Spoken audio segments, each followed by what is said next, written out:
Olá, boa noite. Eu espero que você esteja bem. Eu tô ótima por aqui. Foi um dia bastante produtivo, caloroso, com muitas coisas boas acontecendo. Graças a Deus, sou grata a Deus e às pessoas por isso. E não podia deixar de vir aqui, refletir na palavra de Deus. Eu consegui orar bem mais cedo hoje, durante o dia, mas eu só consegui vir meditar mais na palavra agora, mais tarde. E hoje eu queria falar um pouquinho sobre o reino: amor, medo ou entrega. Então é um pouco sobre isso e não tem nada a ver com amor eros, mas pode até ser extrapolado para isso. Mas eu quero falar um pouco sobre o amor puro, o amor de Deus, o amor que nos move por um propósito maior. E o começo dessa palavra consta lá em Mateus capítulo 6, do verso 33, que é uma palavra muito conhecida. Mas buscai primeiro o reino de Deus e a sua justiça, e todas essas coisas vos serão acrescentadas. Não vos inquieteis, pois, pelo dia de amanhã, porque o dia de amanhã cuidará de si mesmo. Basta a cada dia o seu mal. Quantas vezes a gente lê essa palavra? É uma palavra muito conhecida, mas será que ela é compreendida? Será que a gente compreende essa palavra com a nossa alma, com todo o nosso entendimento, com todo o nosso ser? O quanto a gente busca o reino ou o governo de Deus sobre a nossa vida, aquilo que é justo diante de Deus, o quanto a gente busca a santificação diante de Deus, a ponto da gente ter a paz que excede o entendimento e não nos inquietarmos pelo dia de amanhã, porque a gente confia no nosso Pai que está no céu, por saber que a gente tem uma vida com Ele. O quanto a gente se entrega até esse ponto. É um pouco sobre isso, essa palavra. E não buscar o reino de Deus, porque todas as demais coisas vos serão acrescentadas. Mas é exatamente o contrário, é buscar o reino de Deus como se não existisse mais nada para ser acrescentado. Pura e simplesmente pela sensação maravilhosa de viver para Deus e viver debaixo do governo de Deus sobre a nossa vida. Quando a gente vai lá em Mateus 22, a gente está falando sobre reino de Deus. E quando a gente vive debaixo de um reino, de um governo, todo reino, ele tem suas leis. E qual é a lei que rege o reino de Deus sobre a nossa vida? E lá em Mateus 22, no verso 34, a gente vê um trecho onde os fariseus adoravam assim provocar Jesus, porque eles eram religiosos e eles não entendiam a essência de Deus verdadeiramente. Eles eram puramente religiosos, pautados meramente na lei, eram julgadores de Jesus. E Jesus causava um grande impacto sobre eles, porque aonde existe a luz, ela deflagra as trevas, então eles se sentiam naturalmente incomodados pela existência de Jesus, pela obra de Jesus. Então diz assim, no verso 34 de Mateus 22: E os fariseus, ouvindo que ele fizera emudecer os saduceus, reuniram-se no mesmo lugar. E um deles, doutor da lei, interrogou-o para o experimentar, para provocar Jesus, para tentar criar um laço para Jesus cair. E aí disseram: Mestre, qual é o grande mandamento da lei? E Jesus disse-lhe: Amarás o Senhor teu Deus de todo o teu coração, e de toda a tua alma, e de todo o teu pensamento. Esse é o primeiro e grande mandamento. E o segundo, semelhante a este, é: Amarás o teu próximo como a ti mesmo. Desses 2 mandamentos dependem toda a lei e os profetas. Então, assim, quando a gente conhece um princípio básico de uma boa conduta, a gente não precisa ter todo o desdobramento de diversos itens de uma lei. Basta que você siga o básico, a premissa, a essência. E a essência de toda a lei, de todos os mandamentos, é o amor. O quanto a gente ama o nosso próximo, assim como amaríamos a nós mesmos. O quanto a gente está disposto a se entregar em prol de um bem coletivo, de um bem maior. Se Deus pedisse hoje para você entregar o teu tudo, o que você faria? Eu não estou falando de dinheiro aqui, eu estou falando de vida. A gente precisa lembrar que quando Jesus chamou os discípulos, Jesus não pediu uma oferta para os discípulos, Jesus pediu a vida. Vem e me segue, deixa tudo e me segue. E acho que ninguém consegue parar direito para compreender o que era aquilo. Eles eram pescadores, eles largaram tudo para trás. Aquilo era o sustento da vida deles. Não tinha promessa de nada pela frente, era andar com Jesus e viver a obra do Senhor sobre a terra. E eu não consigo ver outra coisa nisso senão o amor, a entrega.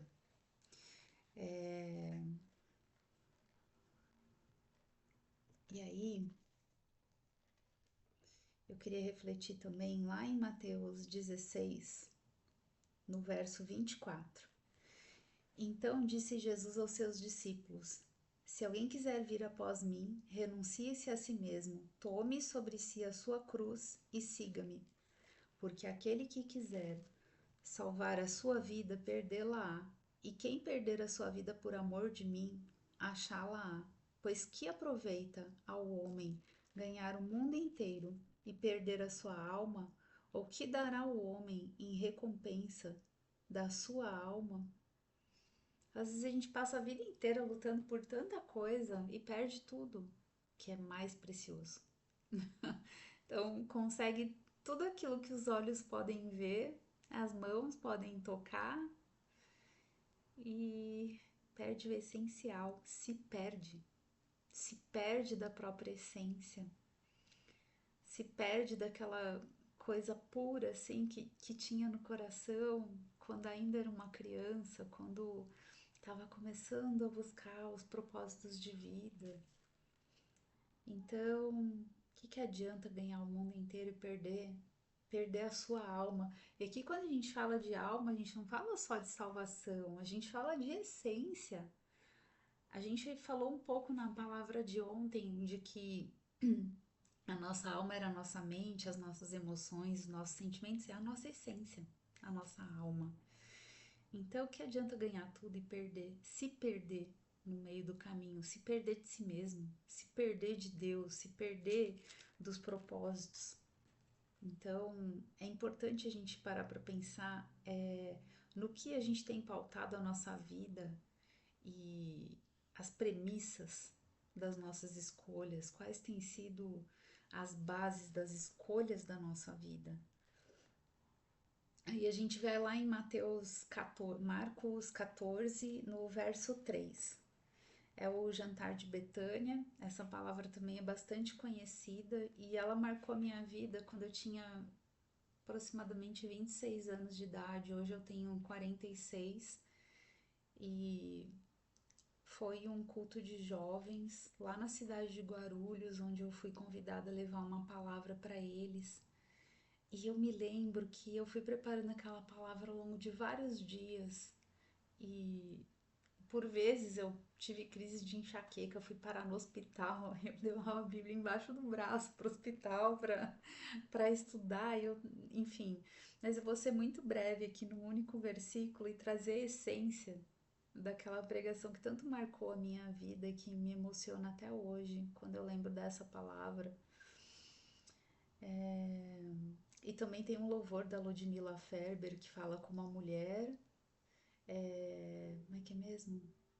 Ela fala da mulher aos teus pés, te adorando pelo que tu és. Ela derramou o seu perfume caro, enfim, tem um louvor muito lindo de adoração na Ludmilla Ferber que fala sobre isso também. E aí lá em Marcos 14, no verso 3, diz assim: Estando ele em Betânia, sentado à mesa em casa de Simão, o leproso, veio uma mulher que trazia um vaso de alabastro com um unguento de nardo puro de muito preço, e quebrando o vaso, lhe o derramou sobre a cabeça. Se a gente vai ler sobre essa palavra em várias passagens aqui dos evangelhos,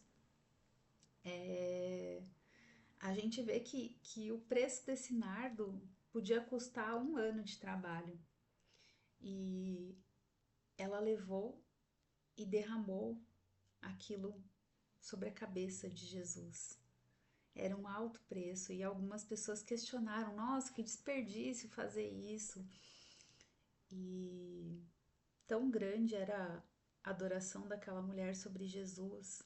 E aí eu me lembro daquela pregação lá de 20 anos atrás, que eu refleti com aqueles jovens sobre naquela época era mais fácil a gente lembrar de altas inflações, onde a nossa moeda mudava de cruzeiro para cruzado, cruzado novo, até que em 1994 veio o plano real e estabilizou a inflação. Então hoje o que a gente tem de inflação não significa nada. Eu lembro quando eu era criança, tinha um freezer em casa, bem grande. Os meus pais, eles compravam carne, leite, eles congelavam as coisas, porque, tipo, o que o seu salário comprava hoje não comprava nada amanhã. Tipo, a inflação era altíssima.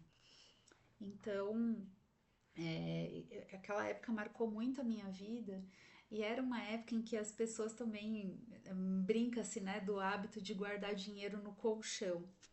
E a reflexão sobre essa palavra foi que esse vaso de alabastro, esse unguento, esse nardo puro, a gente pode comparar a nossa vida derramada aos pés de Jesus. Será que a gente está derramado aos pés de Deus? O quanto a gente se entrega para Deus quando Ele nos pede para fazer algo? A gente tem medo ou a gente verdadeiramente se entrega como quebrar aquele vaso e derramar a nossa vida aos pés de Jesus?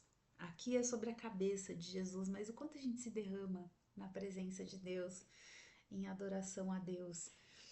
E aí eu lembro que naquela ocasião eu refleti que não se entregar para Deus e percorrer uma vida inteira guardando dinheiro é como colocar dinheiro dentro do colchão e aí quando a gente morre, vai lá os nossos parentes fazer a limpeza na casa, na nossa cama e encontra aquele colchão cheio de dinheiro que não vale mais nada, porque a inflação comeu todo o valor daquilo. Eu tava ontem conversando um pouco com a minha mãe e minha mãe tava falando assim: Patrícia, a gente não leva nada pro caixão, nem o travesseiro. E não é?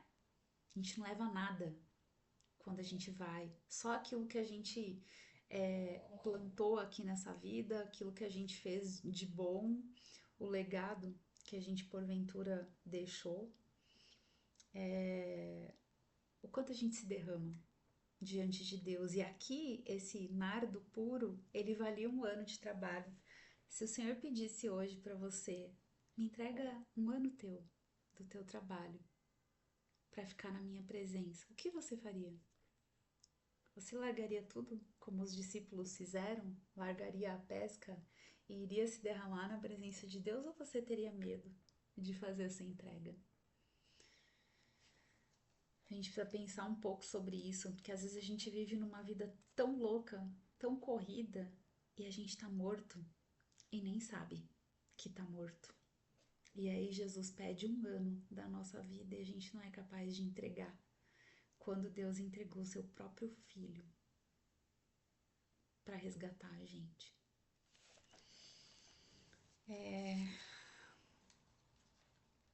Eu queria ir lá para 1 João, capítulo 4, no verso 18, que fala assim, na minha versão da Bíblia fala caridade, mas aqui caridade é amor, então eu vou ler com a palavra amor. No amor não há temor, antes O perfeito amor lança fora o temor ou lança fora o medo, porque o medo tem consigo a pena e o que teme não é perfeito em amor.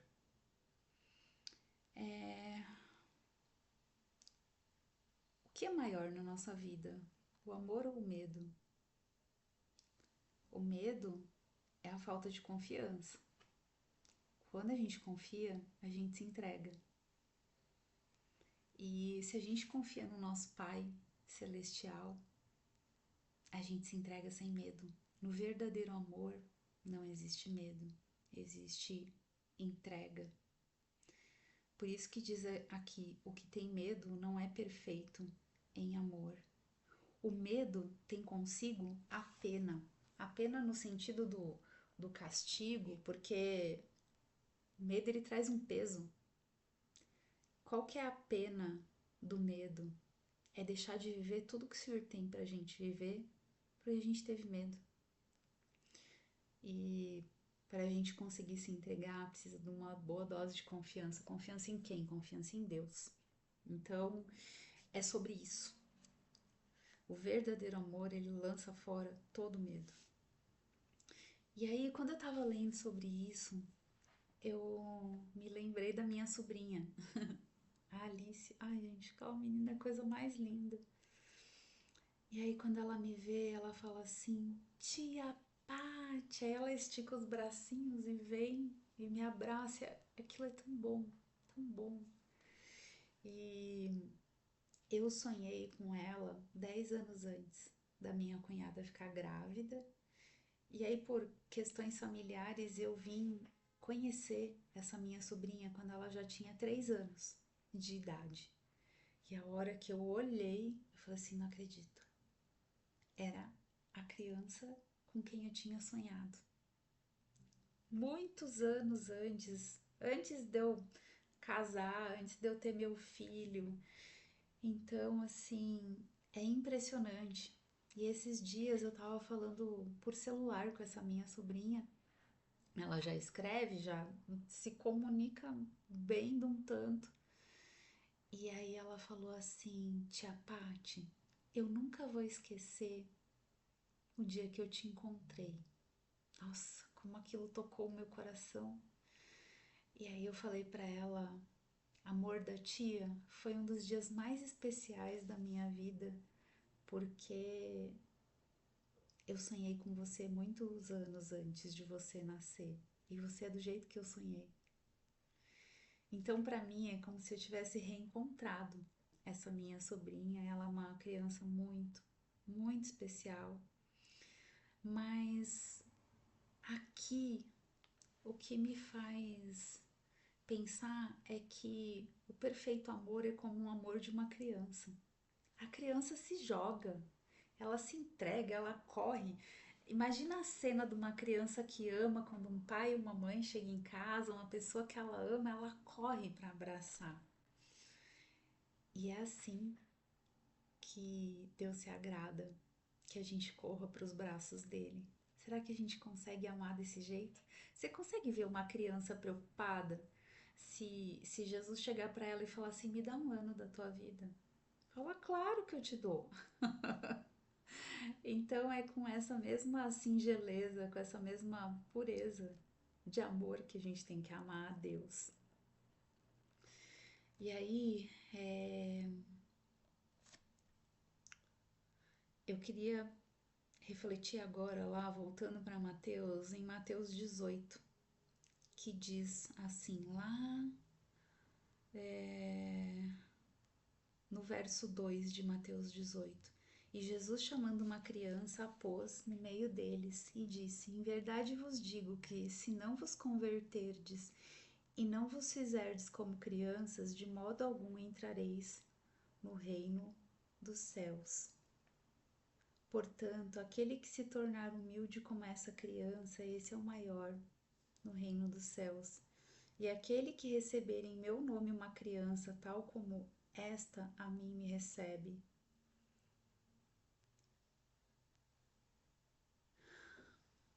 Será que a gente tem a pureza de uma criança? da entrega de uma criança que corre pro colo de Jesus, uma criança que corre para os braços do Pai. Para Deus nós somos como filhos. E eu não consigo ver um pai que verdadeiramente ama um filho, e o amor de Deus, ele é perfeito por nós. Deus não deixa que nos falte nada. Então, a reflexão para hoje é: recebendo o reino de Deus, o governo de Deus sobre a nossa vida, o que rege a nossa vida? O que é a lei sobre a nossa vida? O amor, o medo ou a entrega? Então, é com gratidão que eu venho hoje trazer essa palavra. Recentemente eu vivi coisas na minha vida onde Deus me pediu meu tudo. E eu entreguei. E foi tão bom. Eu estava morta e não sabia. E Deus me trouxe vida, e vida em abundância. Então, hoje foi um dia de boas notícias e eu tô aqui com tanta gratidão diante de Deus. E eu queria trazer essa palavra. Eu sentei aqui agora à noite.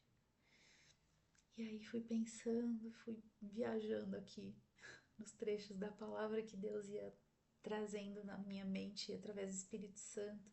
E eu quis compartilhar com você um pouquinho disso, com toda a gratidão que eu tenho a Deus por ter vida e pelo privilégio de ter essa palavra.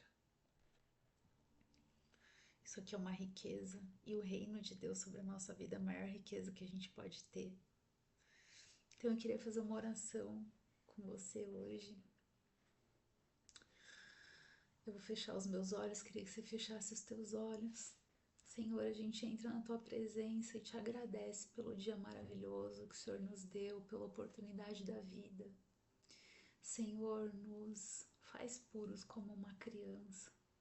Que o princípio das nossas decisões seja o Teu amor, seja a entrega, como a mulher que quebrou aquele vaso de alabastro e derramou-se, Senhor, na Tua presença, aquele nardo puro, caríssimo. Senhor, nos ajuda a viver uma entrega verdadeira para Ti, como se não houvesse amanhã, para que a gente possa encontrar prazer no Teu reino sobre a nossa vida. Ah, Pai, porque contra o amor não há lei.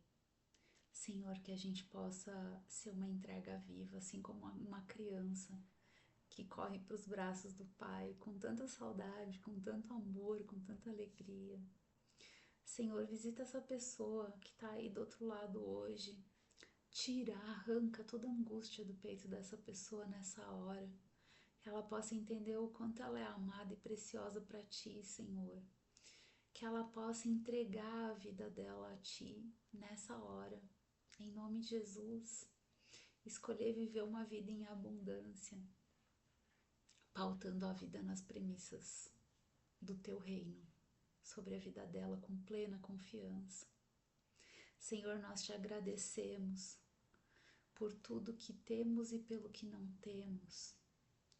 Te agradecemos pelo Teu controle sobre a nossa vida.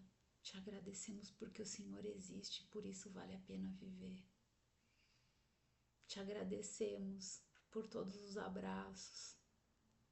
Te agradecemos pela vida plena. O que a gente poderia Te entregar para retribuir tão alto preço que o Senhor pagou por nós? Recebe o nosso amor, a nossa gratidão e a nossa devoção nessa noite, Senhor.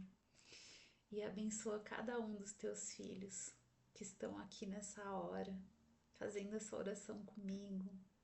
Visita a casa deles, visita a família deles, trazendo vida e vida em abundância. Em nome de Jesus. Que Deus abençoe sua vida, que Deus abençoe sua noite com paz. Coloque harmonia dentro da tua casa e te dê uma noite de descanso maravilhosa. E que amanhã você tenha um dia abençoado na presença de Deus, em nome de Jesus. Fiquem com Deus.